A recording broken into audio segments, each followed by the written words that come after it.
Hi guys, welcome back to my channel news stars Telugu 30. ఈరోజు news చూద్దాం.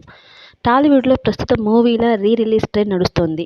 అందులో భాగంగా చిరంజీవి నటించిన 'ఇంద్ర' మరోసారి థియేటర్లలో ప్రేక్షకుల ముందుకు కనువిందు చేయనుంది. వైజయంతి మూవీస్ బ్యానర్లో తెరకెక్కిన ఈ మూవీ 2002లో సూపర్ హిట్గా నిలిచింది. ఆ బ్యానర్ను స్థాపించి ఈ ఏడాదితో 50 ఏళ్లు పూర్తి కానుంది.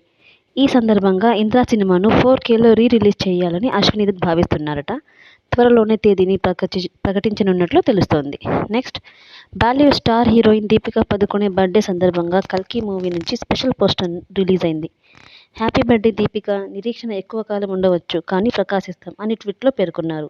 'కల్కి' మూవీలో పాన్ ఇండియా స్టార్ ప్రభాస్ హీరోగా నటిస్తుండగా నాగ్ అశ్విన్ తెరకెక్కిస్తున్నారు.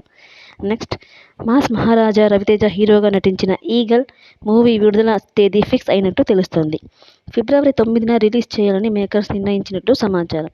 తొలుత ఈ మూవీని సంక్రాంతి కానుకగా జనవరి 13న రిలీజ్ చేయాలని నిర్ణయించారు. కానీ పండుగకు 5 పెద్ద సినిమాలు ఉండటంతో వాయిదా వేసుకోక తప్పలేదు. 'ఈగల్' రిలీజ్ రోజునే డీజే టిల్లు విడుదల కావాల్సి ఉంది. ప్రస్తుతం ఆ మూవీ వేరే డేట్స్కు అడ్జస్ట్ అయినట్లు టాక్. నెక్స్ట్, అంబులెన్స్ సైరన్ విషయంలో మణిపూర్ ప్రభుత్వం కీలక నిర్ణయం తీసుకుంది. వాటికి డిఫరెంట్ సైరన్ ఇవ్వనుంది. ఆ సైరన్ మరే వాహనాలకు ఉండకూడదని స్పష్టం చేసింది. రాష్ట్రంలో శాంతి భద్రతల నిర్వహణ కోసం ఈ నిర్ణయం తీసుకున్నామని పేర్కొంది.